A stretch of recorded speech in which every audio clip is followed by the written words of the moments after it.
네, 여러분 안녕하세요. 테라피틱스 말씀드립니다. 음, 어려운 것 같지만 그래도 아래거리 주면서 마무리가 됐습니다. 과거에 이런 상황에서도 비슷한 모습이 이제 나타났었죠.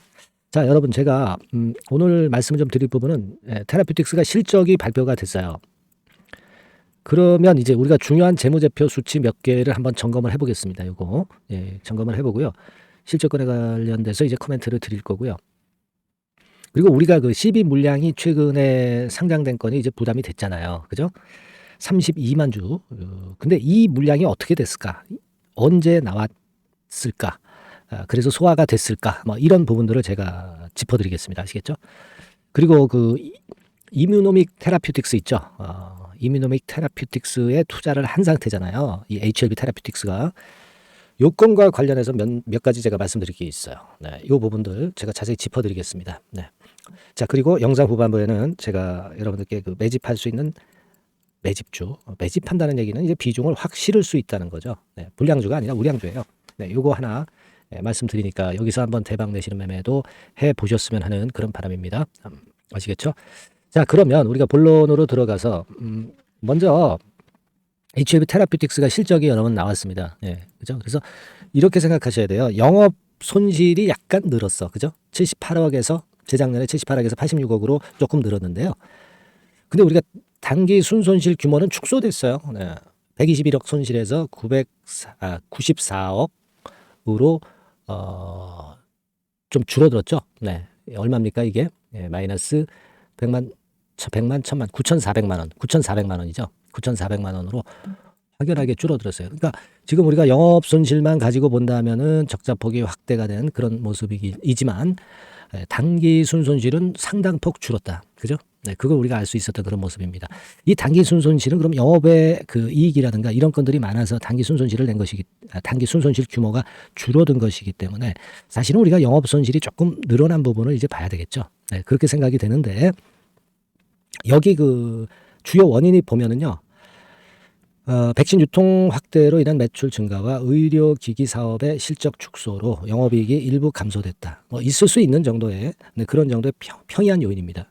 네, 그렇게 보여지고 요거는 여러분 그리고 이걸 생각하셔야 됩니다. 이게 HLB 테라피틱스에서 제시한 재무제표고요. 감사 회계법인 있죠. 회계법인에 의해서 보고를 득해야 그래야 이제 인정이 되는 거니까 그때 가서 정확한 수치를 봐야 되겠죠. 네. 하지만 이 범위 내에서 크게 벗어나질 않을 겁니다. 그리고 우리가 이 회사의 어떤 재산이라고 한다면은 자본 총계를 보는 거죠. 자산에서 부채를 뺀 거니까. 그죠? 이게 많이 늘어났어요. 1738억으로 늘었죠. 1281억에서. 자, 이런 부분들은 괜찮아요. 그죠? 자본금도 늘어난 상태고요. 네. 그런 상태입니다. 자, 이거는 뭐 증자를 통해서 그렇게 됐다는 건 우리가 잘 알 수 있는 부분이고요. 네, 그런 상황입니다. 그래서 지금은 이 실적건으로 좀 보면은 괜찮아요. 네, 비교적 괜찮습니다. 뭐 자본 총계 대비해서 뭐 순손실률이 과다하다든가 또는 뭐 자본 잠식이 뭐 발생한 상태도 전혀 아니고 그런 상태 괜찮습니다. HLB 테라피틱스가 지금 당장 흑자를 낼 수는 없죠. 하지만 이제 몇 년 후에 분명히 이제 흑자를 내긴 낼 거고.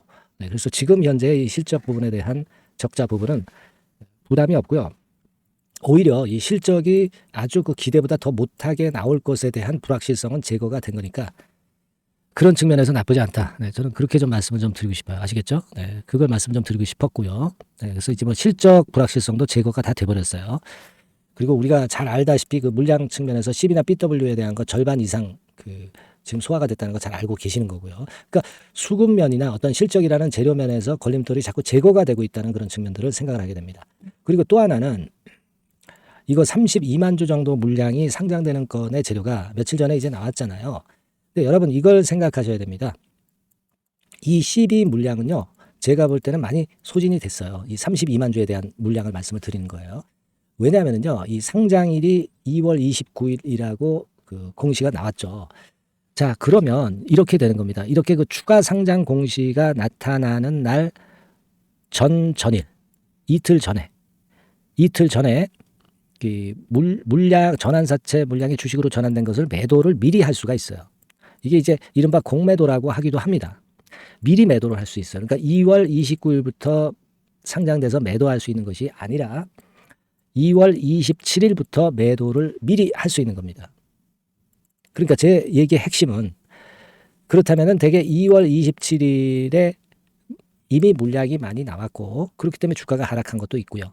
그리고 2월 28일에도 일부 나왔겠죠. 하지만 정작 상장일인 2월 29일에는 시비가 주식으로 전환된 그 물량이 벌써 많이 해소가 됐기 때문에 물량이 많이 나올 게 없다는 얘기예요. 그러니까 주가를 누르는 힘이 약해진다는 거죠. 아시겠습니까? 지금 가만히 보세요. 2월 27일 날 음봉을 길게 맞았죠. 네, 그리고 2월 28일 날 밑으로 밀었다가 아래 꼬리 주면서 마무리가 됐지 않습니까? 네, 이거는 그 이틀간에 걸쳐서 이미 어느 정도의 주식 전환 물량이 해소가 됐음을 나타내 주는 거예요. 그러니까 실제로 2월 29일부터는 어때요? 매물 압박이 상당히 가벼워질 것이다. 부담이. 그렇게 생각이 될 수 있는 부분이에요. 자, 2월 27일 날 거래량 보면 252만 주. 그리고 2월 28일 날 148만 주. 그러니까 한 400만 주가 이틀간 거래가 됐잖아요. 근데 이번에 물량 나오는 게 한 32만 주였어요. 자, 그러면 이 이틀간 벌써 물량이 어느 정도 소화가 된 거예요. 아시겠습니까? 그러니까 막판에 이렇게 분봉 차트상으로 좀 땡겨지고 뒷심이 강한 모습으로 마무리가 됐기 때문에 모양이 비교적 좋다 이렇게 볼 수가 있는 거예요. 그죠? 그리고 우리가 절반 물량 정도 CB 물량이 상장이 됐었는데 여기에다가 또 32만 주 물량까지 다 상장이 돼서 소화가 됐다. 이제 뭐 남은 게 얼마 안 돼요. 그죠? 그러니까 우리가 이런 그 출렁출렁거리면서 소화를 해 나가면 결국 이게 소화가 거의 될 때쯤부터 주가는 위쪽으로 튈 수 있다. 완전 소화되기 전에도 튈 수 있고요. 한 3분의 1 물량 정도 남았다고 한다면 400만 주 조금 넘어가지 않습니까? 남은 게. 근데 여기서 한 3분의 1이라고 한다면 뭐 한 130만 주, 그죠? 한 130만 주 물량이 남고 뭐 한 270만 주 소화가 됐고 뭐 그런 정도 패턴이 되면 주가가 미리 올라갈 수 있어요. 주가는 선행하니까. 그렇죠. 그렇게 볼 수 있는 거예요. 그래서 지금은 순조롭게 물량 부담에 대한 부분을 해소해 나가고 있다. 이렇게 보셔야 될 거라고 생각이 되고 그렇다면은 주가 궤적은 말이에요. 여기서 흔들흔들 하다가 위로 치고 나갈 가능성이 많죠. 그죠? 특히 그 HLB 같은 경우도 흐름이 지금 좋고요. 그래서 이런 부분 생각하셔야 됩니다. 사실 그 코스닥 알테오젠이나 뭐 에코프로비엠이나 또는 에코프로가 요즘 이슈가 나와가지고 이쪽으로 코스닥 자금이 쏠린 경향이 있었는데 이게 어느 정도 그 일단락이 됐거든요. 다시 HLB 그룹 쪽으로 자금이 들어올 가능성이 그럼 있어요. 이 부분도 생각하셔야 됩니다. 그리고 또 한 가지는요. 그 이뮤노믹 테라퓨틱스에 투자를 했잖아요. 그죠? BW를 인수를 했었지 않습니까? 1,500만 달러. 작년도 2월 달에 했어요. 그래서 얘네들이 지금 그 이뮤노믹 테라퓨틱스가 결국 이제 작년부터 상장을 나스닥에 하려고 하고 있는 상황입니다. 그죠? 자, 그렇기 때문에 제가 볼 때는 이 건에 대한 모멘텀이 이제 크다. 그래서 이 건에 대한 재료가 나올 겁니다. 임상건에 대한 부분은 우리가 알고 있고요. 그래서 이런 부분에 대한 큰 기대를 여러분들이 가질 수가 있어요. 여러분들 지금 최근에 흔들린 부분을 이 자연스러운 물량 소화 과정으로 봐야 된다는 거예요. 아시겠죠? 그렇게 말씀드리고 제가 했던 그 나스닥 상장건이라든가 또는 임상건에 대한 바로 변화가 있는 재료가 나올 때 이런 때 바로바로 제가 여러분들에게 소통방에서 말씀을 미리 드릴 겁니다. 정확한 정보를 더 신속하게 드릴 거예요. 문자까지 실시간으로 병행을 해서요. 그러니까 여러분들이 이 도움을 꼭 받으시는 게 좋습니다. 뭐 제가 도와드릴 수 있는 게 이런 부분 아니겠습니까? 그래서 여러분들은 테라퓨틱스라고 문자만 주시면 돼요. 100% 무료니까 부담 없고요. 제가 끝까지 케어를 잘 해보겠습니다. 아시겠죠? 그리고 혹시라도 이제 궁금한 사항이 있으면 그냥 문자로 내용을 적어서 보내주시면 제가 해결할 수 있는 사안이면은 해결해 드리겠습니다. 파이팅 하세요, 여러분. 그리고 응원 문자도 좀 많이 보내주세요. 자, 그리고 제가 매집주 말씀을 드린다고 그랬잖아요. 지금부터 말씀드릴 테니까 여러분들 이거 매집주 잘 들으시고 대박 매매 한번 하십시오. 말씀드릴게요. 그러면 제가 매집주 지금부터 말씀을 좀 드리도록 하겠습니다. 이 매집주라 하면 우리가 모아가는 거예요. 모아가서 결국 크게 터트리는 겁니다. 여러분들이 한 번에 매수하려고 하면 안 되고 몇 번에 걸쳐서 나누어서 매수를 하는 것이 포인트입니다, 여러분. 그래서 요번에 제가 선정한 이 매집주는요. 주가 자체가 너무 비싸지도 않고요. 너무 그 싸지도 않은 적절한 가격선입니다. 주가는 10,000원에서 30,000원 정도 사이의 종목이에요. 그리고 목표 가격이 있습니다. 목표 가격은 너무 허황된 목표가를 제시하지는 않습니다. 네, 적정하게 그 기업 가치에 맞게끔 제가 선정을 해봤는데 3더블 그러니까 한 300% 정도 목표가를 생각하고 있는 종목입니다. 네, 아무래도 이제 매집주니까 뭐 하루 이틀 매매를 하는 것보다는 한 달 내지 3달 목표로 보시는 게 좋아요. 네, 빠르면 뭐 한 달 내에 바로 승부가 날 수도 있죠. 네, 그리고 조금 늦으면 3개월 정도 후에 승부가 날 수 있다. 네, 이렇게 보시면 될 것 같습니다. 그래서 이 종목의 특징 이게 이제 굉장히 중요한데요. 네. 이게 뭐 길게 제가 말씀을 안 드리고요. 뭐 짧게 말씀을 요점을 제가 드린다고 한다면 요즘 뭐 밸류 프로그램 뭐 잘 아시죠? 뭐 그런 건과 더불어서 이 저평가주가 상당히 각광을 받고 있어요. 근데 이게 그냥 말로만 저평가고 기업 내용이 부실하고 자기 자본 이익률이나 주주 환원도 없는 그런 종목들은 소용이 없어요. 그러니까 주주 환원율이 좋고 배당도 좀 높고 그리고 실질적으로 뭐 PBR 수치라든가 이런 것들도 낮은 종목. 이게 진짜다 이런 얘기예요. 그리고 많이 오르지 않은 종목.